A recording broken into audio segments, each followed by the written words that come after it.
요즘 K-뷰티 정말 전 세계적으로 난리죠? 근데 이게 단순히 스킨케어 제품이 좋다는 그런 차원의 이야기가 아닙니다. 오늘 들여다볼 내용은요, 이 K-뷰티가 어떻게 수십억 달러짜리 거대한 하이테크 산업으로 크고 있는지 그 가장 핵심적인 부분을 파고 들어볼 겁니다. 자, 이 숫자 한번 보세요. 70만 5천. 이게 대체 무슨 숫자일까요? 놀라지 마세요. 2024년 딱 1년 동안 오직 피부과 시술 하나 받으려고 한국에 온 외국인 환자 숫자입니다. 정말 어마어마하죠. 이 숫자가 얼마나 대단한 거냐면요. 한국을 찾는 전체 의료 관광객의 절반 이상이 다른 거 다 제쳐두고 피부 미용 딱 하나만 보고 온다는 뜻이에요. 다른 모든 진료 과목을 다 합친 것보다도 많다는 거죠. 이건 뭐 거의 피부과 쏠림 현상이라고 할 수 있겠습니다. 그럼 이분들 한국 와서 주로 어떤 시술을 받을까요? 이 그래프에서 정말 눈여겨봐야 할 부분은 바로 스킨 부스터의 성장세입니다. 전년 대비 성장률이 무려 52.1%예요. 이건 그냥 요즘 이게 유행이래 수준을 넘어서 특정 시술에 대한 전 세계적인 수요가 얼마나 폭발적인지를 제대로 보여주는 거죠. 그럼 이 엄청난 수요 다 어디서 오는 걸까요? 국적별로 쪼개보면 더 재밌습니다. 일본이 38%로 압도적이고요. 그 뒤를 중국과 미국이 바짝 쫓고 있어요. 특히 대만이랑 싱가포르에서 오는 분들도 확 늘었고요. 그러니까 K-뷰티 붐이 특정 몇몇 나라 얘기가 아니라 진짜 글로벌한 현상이라는 게 여기서 딱 보이는 겁니다. 그런데 말이죠. 이렇게 엄청난 기회가 있는 시장의 이면에는요, 아주 심각한 문제가 하나 숨어 있습니다. 이 모든 걸 가능하게 하는 바로 그 외국인 환자들, 사실 그분들의 경험은 굉장히 힘들 수 있다는 거예요. 한번 입장을 바꿔서 생각해 보세요. 큰 기대를 안고 비행기 타고 한국까지 왔는데 말이 안 통해요. 정보는 넘쳐나는데 뭘 믿어야 할지 모르겠어요. 예약은 또 왜 이렇게 복잡한지. 겨우 병원에 갔더니 이건 뭐 무슨 공장 컨베이어 벨트에 올라탄 것처럼 정신없이 시술만 받고 끝나는 느낌이에요. 요즘 소비자들은 뭘 하던 나만을 위한 맞춤 경험을 원하는데 이런 공장식 서비스는 시대에 완전히 역행하는 거죠. 심지어 시술 받고 자기 나라로 돌아가면 사후 관리는 거의 포기해야 하고요. 이게 바로 수많은 외국인 환자들이 겪고 있는 현실입니다. 기존의 병원들은 이런 문제들을 속 시원하게 해결해주지 못하고 있습니다. 이 표를 좀 보세요. 이름만 대면 아는 대형 병원들은 시스템은 갖췄을지 몰라도 개인화된 서비스는 부족하고 그 공장형 진료 이미지가 너무 강해요. 이건 그냥 좀 불편하다 이 정도가 아니라 프리미엄 서비스를 원하는 고객들의 핵심적인 니즈를 완전히 놓치고 있는 겁니다. 반면에 동네 병원들은 좀 더 친절할 수 있겠지만 애초에 외국인 환자를 제대로 응대할 준비가 안 되어 있죠. 바로 여기에 시장에 거대한 빈틈이 존재하는 겁니다. 자, 바로 이 지점에서 우리가 방금 이야기한 이 모든 문제에 대한 아주 명쾌한 해답으로 새로운 모델이 등장합니다.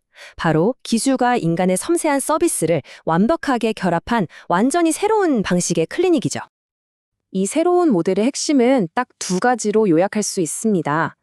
첫째, 최첨단 AI를 이용한 초정밀 진단.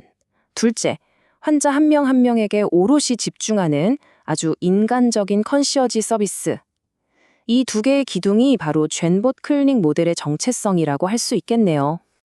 자, 그럼 지금부터 이 새로운 모델을 가능하게 하는 이 기술이라는 게 도대체 어떻게 돌아가는 건지 한번 자세히 들여다보겠습니다.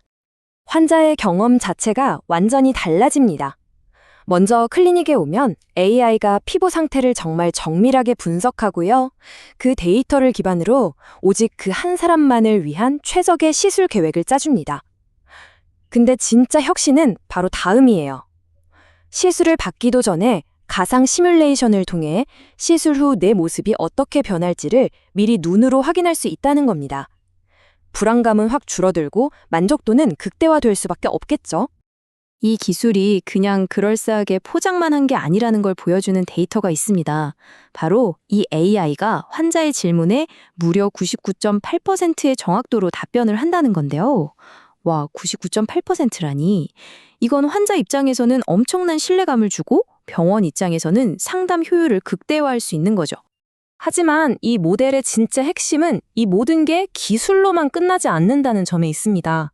환자 한 명당 1대1 전담 코디네이터가 배정돼서 모든 걸 챙겨주고요. 48개 언어를 실시간으로 지원해서 언어 장벽을 그냥 없애버립니다. 심지어 할랄 간식이나 기도실 같은 문화적인 배려까지 챙기죠.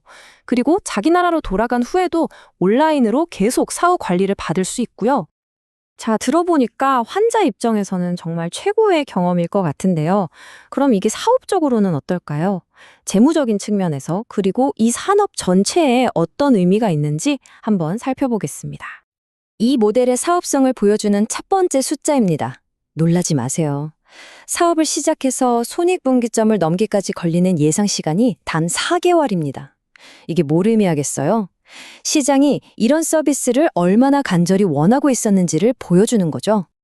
여기서 한 걸음 더 나아가서 처음에 투자했던 돈을 전부 회수하는 데 걸리는 시간은 10개월로 보고 있습니다. 이건 이 사업 모델이 그냥 반짝 아이디어가 아니라 재무적으로도 굉장히 탄탄하고 현실성 있다는 걸 아주 강력하게 보여주는 지표입니다. 그리고 바로 이 숫자가 이 모델의 폭발적인 성장 잠재력을 가장 확실하게 보여줍니다. 안정기에 접어드는 2년 차에 예상되는 매출 성장률이 무려 300%에 달합니다. 이건 그냥 돈을 좀 버는 수준이 아니라 시장의 판도를 완전히 바꾸겠다는 이야기죠. 그렇기 때문에 이들의 장기적인 목표는 단순히 성공한 클리닉 하나를 운영하는 게 아닙니다. 아시아 최고의 프리미엄 K 메디컬 뷰티 허브가 되어서 이 산업의 새로운 기준을 만들겠다는 거죠. 오늘 우리가 살펴본 이 사례는 우리에게 아주 중요한 질문을 던집니다. AI 기술의 냉철한 정밀함과 사람의 따뜻한 손길이 닿는 개인화 서비스의 결합. 어쩌면 이것이 단순히 뷰티 산업을 넘어서 국경을 넘나드는 글로벌 헬스케어 전체의 미래가 될 수도 있지 않을까요? 한 번쯤 깊이 생각해 볼 만한 문제인 것 같습니다.